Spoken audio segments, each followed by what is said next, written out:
aujourd'hui une histoire tirée de mon registre personnel, une histoire un petit peu magique comme d'habitude, une histoire qui m'est arrivée il y a quelques années alors que je partais le matin donner mes cours à l'EM, à Sud de Collioure, et donc je prends le chemin qui mène à Écully et puis en voiture je commence à penser à mon grand-père, ce fameux grand-père dont je vous ai parlé dans une vidéo précédente qui avait réussi à passer du plus petit salaire au plus grand salaire, un grand-père que j'affectionne tout particulièrement parce que c'était un grand-père magique justement, qui avait toujours des tours de magie dans son sac, des illusions d'optique, des casse-têtes avec ses anneaux qu'il fallait défaire ou voilà qui tenaient, enfin c'était juste incroyable.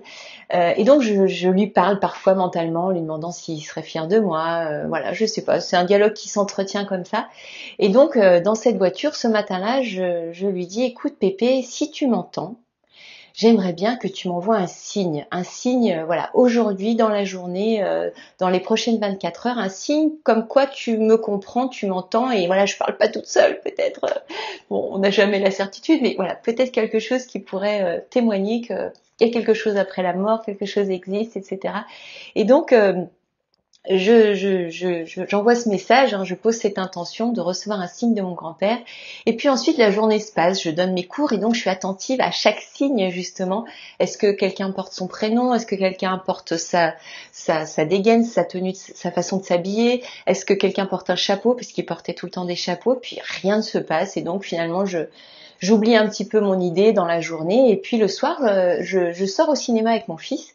Et puis on passe par les bords de Saône et en rentrant du cinéma, à un moment donné, dans le feu de la voiture, les feux de la voiture, tout à coup sur le bord de la route, je vois un signe blanc.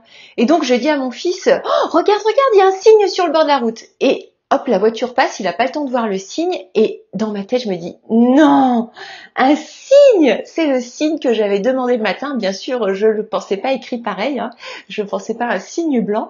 Mais donc je me suis dit, mais c'est complètement incroyable cette histoire-là, jamais de ma vie je n'ai vu un signe sur la route, ça a été la première et la dernière fois, et donc j'ai trouvé cette histoire complètement dingue, et quelques temps plus tard j'ai voulu me faire une deuxième expérience, j'adore faire des petites expériences comme ça avec l'univers, des expériences magiques. Et donc ce jour-là, j'étais à la plage et de nouveau, je dis à mon grand-père, écoute Pépé, ok pour le signe, mais moi je veux avoir la preuve et la contre-preuve. Et donc je demande une deuxième validation.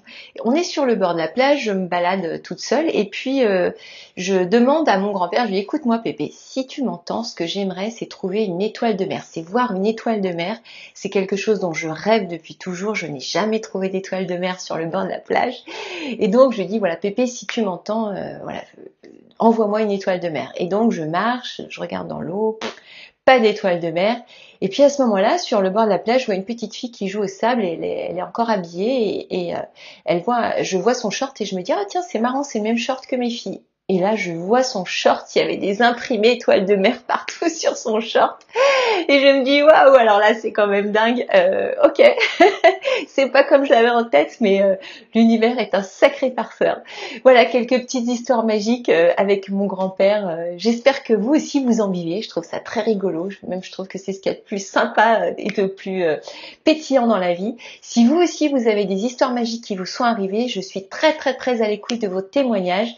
Je vous invite à m'envoyer vous aussi peut-être une petite vidéo de quelques minutes où vous racontez une histoire magique qui vous est arrivée. Et j'ai même l'idée de lancer un jeu concours. Allez hop, on le lance en direct, un jeu concours. La vidéo qui aura le plus de likes pour les histoires magiques justement gagnera son abonnement à la Power Academy pour 2020. Est-ce que vous êtes prêts à prendre le pari? Je l'espère. Donc voilà, envoyez-moi vos vidéos d'histoires magiques.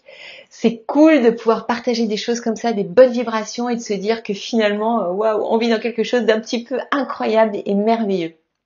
Je vous embrasse, je vous dis à bientôt. Je suis très très impatiente de recevoir vos vidéos et vos histoires magiques à vous, parce que je suis sûre qu'il vous en est arrivé aussi.